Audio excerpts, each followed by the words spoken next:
Hello and welcome to another edition of Game Time Situation. I'm Brendan Bittner and this is Matt Brubaker, and we're here to get you up to date on all of Ashland's athletics. Well, then I think we should get going. There's a lot to cover, including our coverage of AU's only undefeated team. Then let's not sit here and babble, Matt. What time is it? It's game time. Who?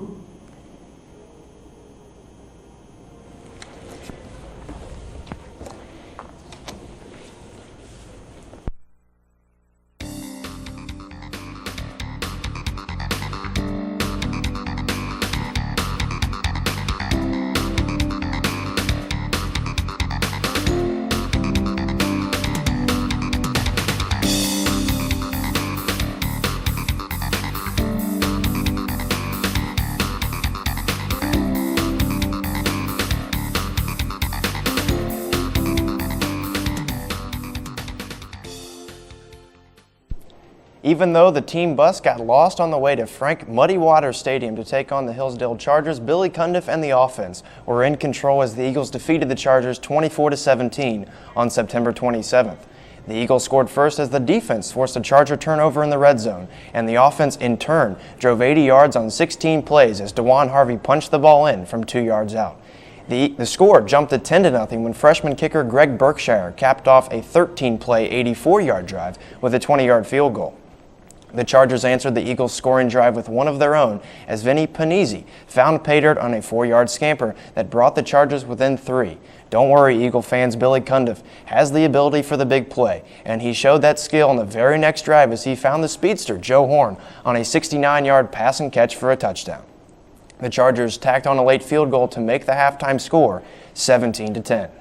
The second half started rough for both teams, but once the kinks were worked out, the Eagles struck again. The Cundiff and Horn duo proved to be tough for the Charger defense as Horn caught another touchdown pass, this time on 3rd and goal from the 14, making the score 24-10 Eagles. The Chargers scored early in the fourth quarter to cut the lead to 7, and then the defense stepped up for the Eagles. Thomas Douglas intercepted his first pass of the season in the red zone. See the pattern here, Brendan? Oh, yeah. That slashed the hopes for the Eagles, tying up the game just that time. But wait, there's more. After an Ashland turnover, the Chargers looked to tie the game up late, driving back to the red zone, and again they turned the ball over as Terrell Lewis recovered a bad option pitch and the game was sealed. Cundiff went 20 of 29 passing for 294 yards and 2 long bombs to Horn. The Eagles forced the Chargers into 4 turnovers inside the 15-yard line. You heard me correctly, and that proved to be the difference in the ballgame. Brendan, homecoming is next. Were they successful? The Eagles came home to take on a pretty good Wayne State team that entered with a 4-1 record, and against the homecoming crowd, the Eagles pieced together their most complete game, coming out with a 41-14 win. Junior tailback DeJuan Harvey lifted the Eagles to a 6-0 lead with more than 2 minutes to play in the first quarter. From there, quarterback Billy Cundiff and his receivers began their separation as Cundiff found the homecoming king himself, Nick Belanco, on a touchdown pass in the middle of the end zone to make it 13-0. With 26 seconds left in the half, Cundiff found Christian Livingston on a touchdown slant to give Ashland a 20-point lead. But that's when the defense suffered its only hiccup. With under 20 seconds left, WSU quarterback Mickey Burse hit Ed Sanders on a 48-yard touchdown pass to the hit him on a 48-yard pass to the Ashland 2. After a timeout, tailback Joik Bell ran it in with 3 seconds left to cut the lead to 20-7. But the Eagles did not get down after halftime as they pounced the Warriors on their second possession of the half. And you'll see it right here. Cundiff hits Johnny Long on a gorgeous pump fake pass down the sideline for a 61-yard touchdown. The Eagles would allow one more touchdown, but the offense piled on in the fourth quarter with 2 more touchdowns. Cundiff would hit Long again on a 26-yard touchdown strike, and Damaris McCoy ran in a touchdown with 3:47 to play, closing the scoring. Cundiff had another career day, and I think he's had about 10 of them in his career. He was 23 of 30 for 338 yards and 4 touchdowns. His top receiver was Long, who caught 7 passes for 165 yards and 2 scores. Harvey ran for 146 yards, outdueling the 2007 Conference Offensive Back of the Year by 4 yards. Cundiff also became AU's all-time leader in passing yards and is now tied for the career touchdown passes leader with 35. The Eagles now travel to Northwood on Saturday to take on the 1-4 Timberwolves. Ashland is ranked 3rd in the region, suggesting that if they win out, they will host a playoff game for the first time in the program's history. Well, that takes care of the AU Gridiron, so we'll take our first time out, and we'll be back with more Game Time Situation right after this.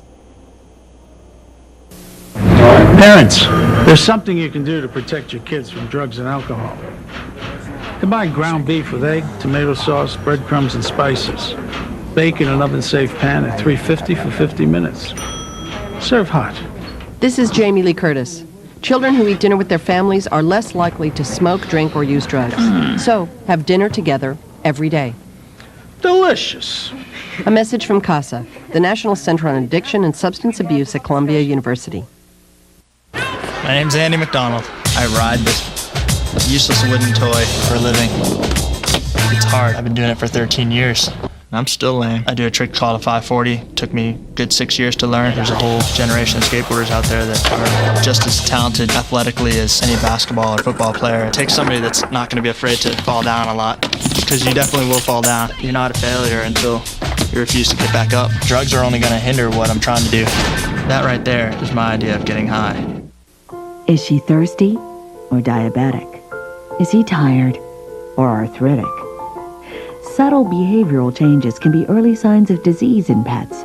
These changes are often less obvious in cats, which can be better than dogs at hiding illness. But a wellness exam from your veterinarian twice a year can help detect, treat, or prevent many health problems before they become serious. So call your veterinarian and schedule your pet's wellness exam today. As parents, we do whatever is necessary to ensure the health of our children. Sadly, most parents don't realize that their child's first eye exam with an eye doctor should be between the age of 6 and 12 months. I urge you to take your baby to an optometrist for a comprehensive eye assessment. It can literally change your child's vision of the future. Infancy optometrists offer a no-charge eye assessment for infants 12 months old or younger. Call today to find an optometrist near you.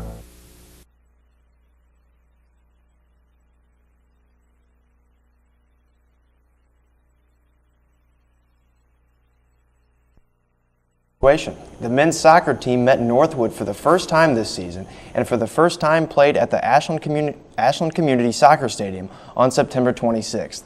The change of scenery did not prove to be bad luck for the Eagles, maybe for the Timberwolves though, as the Eagles prevailed 2-1 to stay undefeated and win their GLIAC opener. Brendan, can you guess who scored first for the Eagles? I'm going to guess Adam Spanbauer. Yes, sir. Adam Spanbauer scored in the 15th minute on an unassisted goal as he slashed through the defense and scored his 11th goal of the season. The lead increased to 2-0 when James Livingston took a pass from Tom Mangotic and punched it into the right side of the goal. Northwood scored off of a rebound in the 72nd minute when Art Nielsen was in perfect position when the Eagle goalkeeper Ryan Cruz couldn't control the initial shot on goal. AU outshot the Wolves 11-10 and continued their perfect season, pushing their record to 8-0. 2 days later, the Eagles took on the Saginaw Valley State Cardinals at the Ashland Soccer Stadium.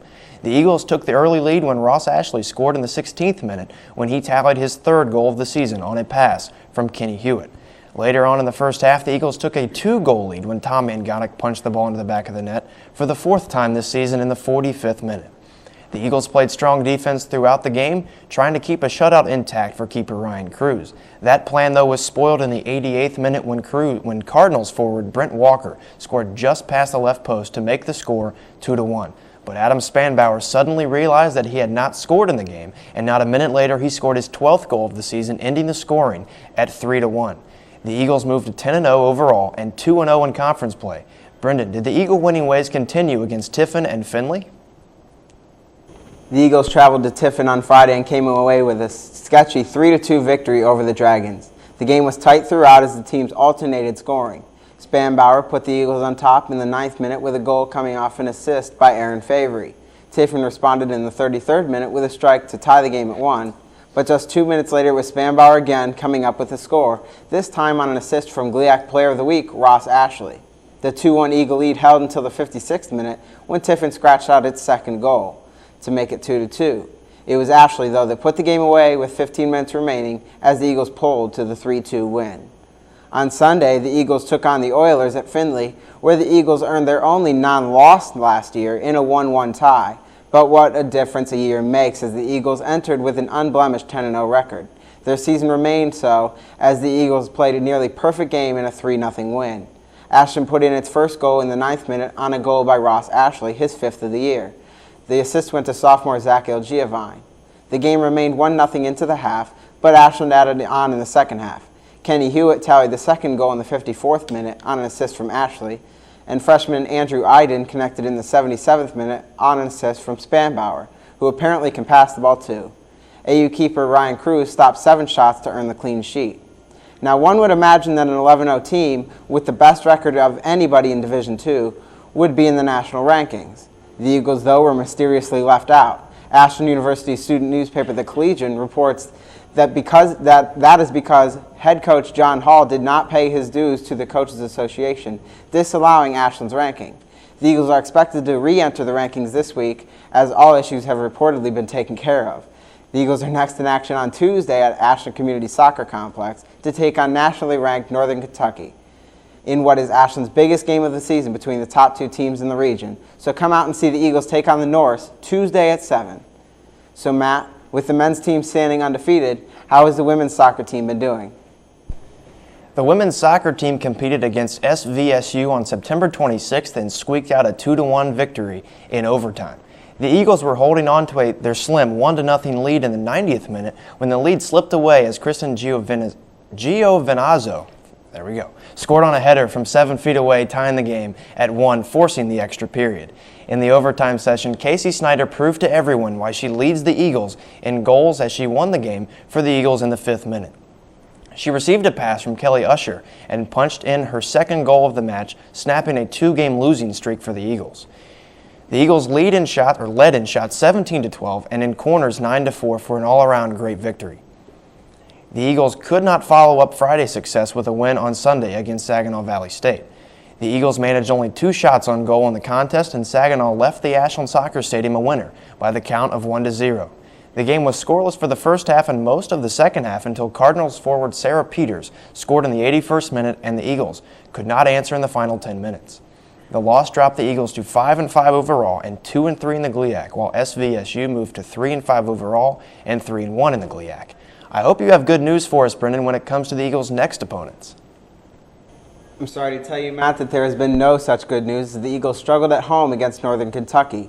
While Ashland outshot the Norse 12-9 in the game, the Eagles could not scratch out a tally in the goal column, though, as they fell 3-0. The Norse scored their first goal in the 9th minute as Kendall Day put a shot past AU keeper Krista Erbst. Jessica Page made it 2-0 in the 32nd minute, and just after halftime, Lauren Franzen scored the final goal after making a pair of terrific dekes to burn her defender. Herbst finished the match with 4 saves. On Friday, the Eagles traveled to Tiffin to take on the Dragons. Renee Kane gave Tiffin the early 1-0 lead, but Courtney Schuster scored in the 23rd minute to tie the game at 1. But the game did not remain tied for long as the Dragons scored twice in the next 7 minutes to take a 3-1 lead into halftime. The Eagles appeared to have advantage in the second half, putting 5 shots on goal, but only once coming away with a score, as Brianna Rowe cut the score to 3-2 in the 80th minute. But that was the final tally of the match, and the Eagles were sent to their 3rd straight loss. Matt, how did the Eagles perform on Sunday at Findlay? The road to victory is never easy, especially when you're on a losing streak. Everyone seems to lack the confidence, and their performance shows that. When Ashland took on Findlay on October 5th, the losing streak continued as the Eagles lost another heartbreaker 1-0 to the Oilers. The Eagles suffered their 5th straight loss and 3rd one by 1 goal. Ashland did have 18 shots and 8 of them on goal, but the Oiler keeper Alicia Tutino was on top of her game as she recorded the shutout. The lone goal was notched by Amanda Backmeyer in the 19th minute, giving her 2 for the season. Ashland fell to 5-8 and 2-5 in the GLIAC. The Eagles take on Ferris State Friday at home as they try to avenge an earlier loss to the Bulldogs 2-1 on September 19th. That's all we have for our football teams, the world's football teams, that is. We'll be back to check in on the volleyball team when we come back with more Game Time Situation. So, what have we got here? Sometimes you feel tired. You can't seem to lose those extra pounds off your midsection. And your joints hurt when you take the stairs? Well, you're getting older. But I'm happy to say that there's some simple things we can do to keep you happy and healthy for years to come. We can also lower your risk for some serious diseases the older population is often subject to. proper nutrition is more important than ever. Your body has changed, you know. Not as many treats. A basic exercise plan, lots of walks and fresh air, and most importantly, come and see me for twice yearly checkups to help ensure the best possible quality of life. Now, how does that sound? Good boy. Improve the quality of life for your elderly pet. Schedule twice yearly checkups that include preventive care and regular lab work. A message from the veterinary members of the American Animal Hospital Association. Do you think you'd notice if you were missing half of your money, or half your friends, your better half, your half and half? What if you were missing half of your kidney function? You'd think you'd notice, but you could have chronic kidney disease right now and not even know it. According to the National Kidney Foundation, 20 million people have chronic kidney disease, and 20 million more may be at risk and not even know it. Chronic kidney disease is a growing epidemic. Anyone with high blood pressure, diabetes, or a family history of chronic kidney disease is at risk. Certain ethnic groups are at an even higher risk. Early diagnosis and treatment of this disease and its complications are vitally important. To get the whole story on chronic kidney disease, talk to your doctor and visit the National Kidney Foundation at kidney.org or call 1-800-622-9010 for a free brochure. Because when it comes to chronic kidney disease, you might not know the half of it. Welcome back to Game Time Situation. Sometimes all a team needs is a change of scenery. Well, after playing just one of their first 12 games at home, Cates Gymnasium was that change of scenery for the Ashland volleyball team. The Eagles came out on September 26 and hammered Northwood at Cates Gym with a 3-0 sweep. Ashland eased through the first set 25-16, and they continued that dominance by winning the next two sets as well, 25-22 and 25-23. Marina Santos posted a double-double for the Eagles with 12 kills and 12 digs. Amanda Stefanski had 12 kills, also with an exceptional .450 hitting percentage to lead the Eagles. Freshman setter Andrea Fritz totaled 34 assists in the match. The next day, Wayne State came to Cates Gymnasium only to suffer the same result. A 3-0 drubbing of at the talons of the Eagles. Get that? Not hands, talons. Wayne State led through much of the first half, eventually taking a 17-14 lead. But from there, the Eagles scored 6 straight points and went on to win the set 25-21. Ashland took that momentum and never trailed in the next two sets, winning 25-20 and 26-24. Stefanski and Santos again carried the Eagles with 12 kills apiece, with Stefanski's kills coming on just 16 attacks with 2 errors for a .625 hitting percentage. Her 2 performances earned her GLIAC Player of the Week honors. So Matt, the Eagles were terrific at Cates Gymnasium. Did they enjoy their trip to the Upper Peninsula just as much? On October 2nd, the Eagle volleyball team traveled to Michigan Tech looking to soar past the Huskies. The match was a back-and-forth affair as the Eagles took the first set 25-21 and came back in the second set, winning 4 consecutive points to win the set 26-24. With only 1 set left for the Eagle victory, the Eagles choked as they led the third set 24-20, but the Huskies rallied and won the set 29-27. The Huskies used that momentum to take the next 2 sets and the match 25-16 and 15-12. Sophomore Sophie Paddock played well for the Eagles with 12 kills on a .478 hitting percentage. Junior Marina Santos continued her strong season with 18 kills and 18 digs, and freshman Arian Martin tallied up 17 digs. The Eagles next traveled to take on Northern Michigan, looking for a victory on their short road trip.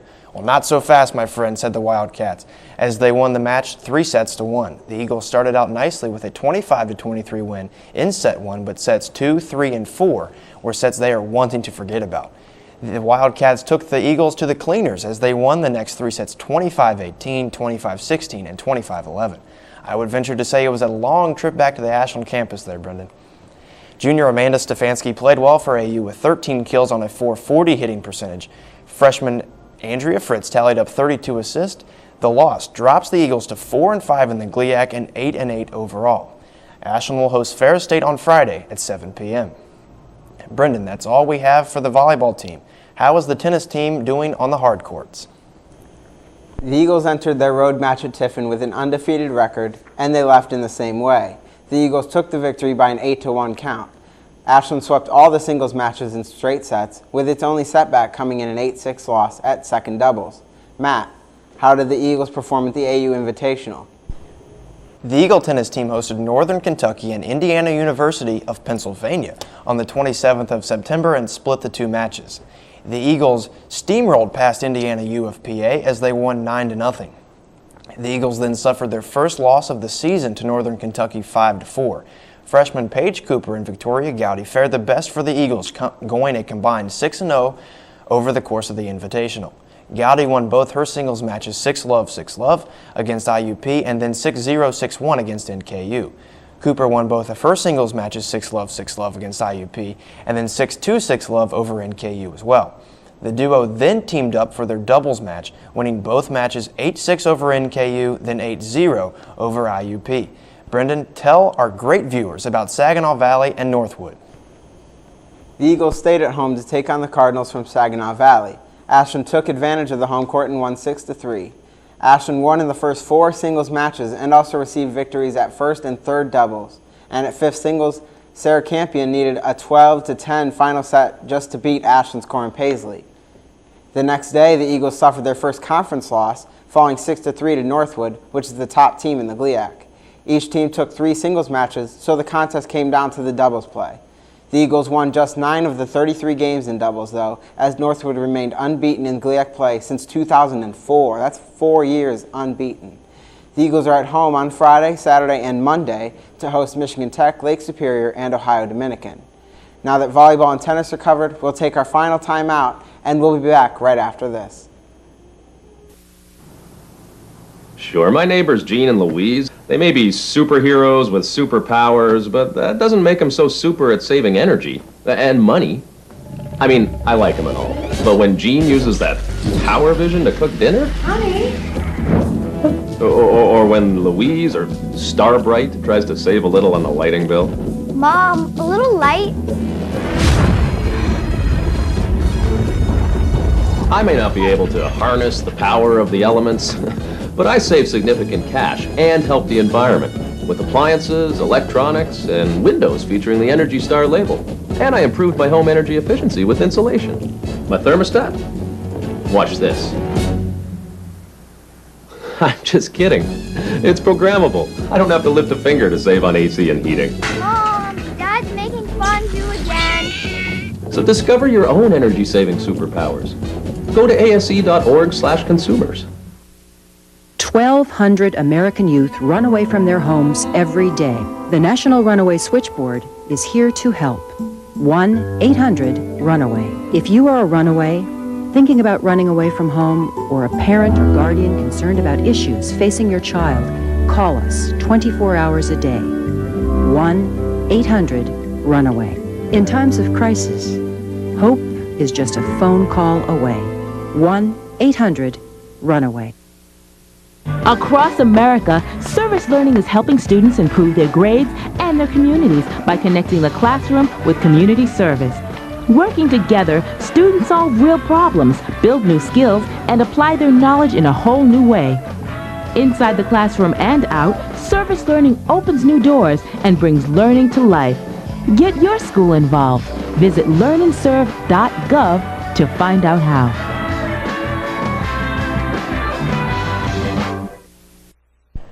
Welcome back to Gametime Situation. The Ashland women's golf team placed second in the Gannon Women's Fall Invitational on Sunday, October 5th, California. California of PA took the title with a score of 624 and the Eagles followed with a 653. Other GLIAC teams in contention were Findlay finishing fourth and Northwood completed the top 5. The GLIAC posted a very strong showing in this tournament. AU's Annie Miles finished in a tie for fourth as she shot at 161. Stephanie Schwertner was 7th shooting 162. Erin Mashief was 8th shooting at 164 and Janice Greenblatt finished in a tie for 10th at 166. Brendan, how did the men's golf team perform at Grand Valley?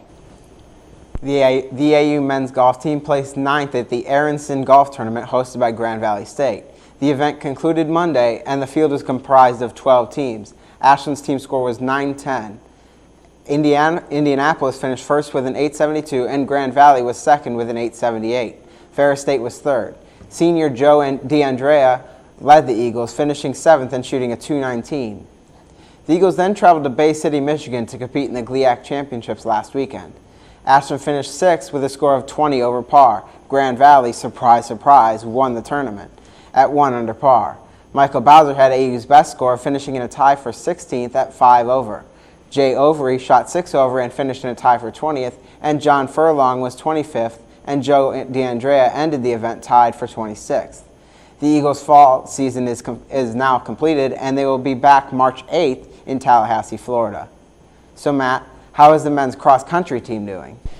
Brendan, they're doing great. The Ashland University men's cross-country team took first place at the Otterbein Invitational on September 29th. Case Western took runner-up honors with 52 points, and Mount Union placed third with 85. Cameron Johnson was fifth, running the course in 25 minutes and 14 seconds. Brock Weaver was sixth at 25 minutes and 13 seconds, and Jeremy Train placed ninth. Did the women experience the same success as the men, Brendan? AU's women's team finished 9th out of 23 teams at the Otterbein Invitational. Leah Allen led the Eagles and finished 22nd overall with a time of 23 minutes and 21 seconds. Abby Selhorst finished 31st, 12 seconds behind her teammate. Ashland runs this Friday at the All-Ohio Championships, where the Eagles will be surrounded by most schools in Ohio, including Division I opponents like Ohio State. All right, Matt. Now I know you are a big Ohio State football fan. Yes, sir. And I know you watched the game against Wisconsin up at Camp Randall. Just tell us your thoughts on the game. Terrell Pryor was great. Chris Wells was great. Just tell us some of your thoughts. In my opinion, first of all, for every Ohio State fan out there, it was great for them because Ohio State won a game that a lot of people thought they would not win, and it was great, especially for me. I was losing it in the middle of that game. I was going nuts. But it was a great victory. Terrell Pryor, he started to grow up a little bit in that contest. He went into a place in Camp Randall, won that game, and basically dashed Wisconsin's hopes of any chance for a Big Ten championship. Nobody has won there in the Buckeyes have not won there. Tressel has a losing record. Exactly right. And so to see Pryor do that is pretty spectacular. Beanie Wells, great job in the afternoon. I think he had 160-some yards rushing in that football game too. So he's back. He looks to be healthy. Pryor stepping into his own game, doing a very good job of that. Maybe we'll see some more success for the Buckeyes. They still have a tough test in recent weeks or upcoming weeks. But one win is one win, and that's what they needed, and a big one at Wisconsin. Great job, Ohio State. Absolutely. That Penn State game in a few weeks, that's a big one at the Horseshoe. We'll look forward to that. And Terrell Pryor, we'll see how he can handle this Big Ten run. And it's a different kind of offense that they run with him in there, and it's exciting to watch. So, Matt, it looks like our time has run out on another episode of Game Time Situation. Yes, it's kind of bittersweet, Brendan, but the football team has won 4 straight games, and they are aimed for the playoffs. And the men's soccer team has the best record in the country, so things are looking up for AU athletics. That's right, Matt, and you can stay tuned on all your Eagle sports in 2 weeks for another episode of Game Time Situation. Until then, take care. Good night, everybody. Good night.